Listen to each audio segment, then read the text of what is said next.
How to fix Uber Eats promo code not applied. Hello everybody and welcome back to our channel. So let's get started without any further ado. So if your Uber Eats promo code didn't apply, you can follow these steps to troubleshoot or resolve the issue. For that, you want to go ahead and simply verify your promo code application. Before ordering, ensure you enter the promo code before placing your order. So, promo code cannot be applied after the order is placed.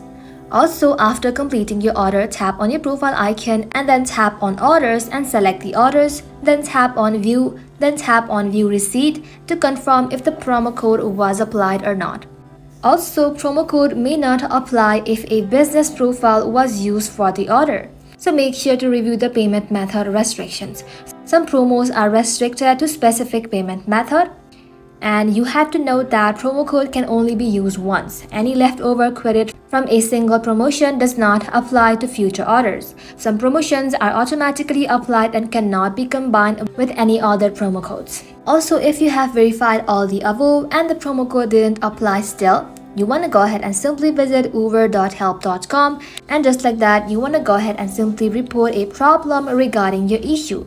So that is simply how you can fix the Uber Eats promo code not applying. Thank you all for watching the video till the very end and stay tuned until our next upload.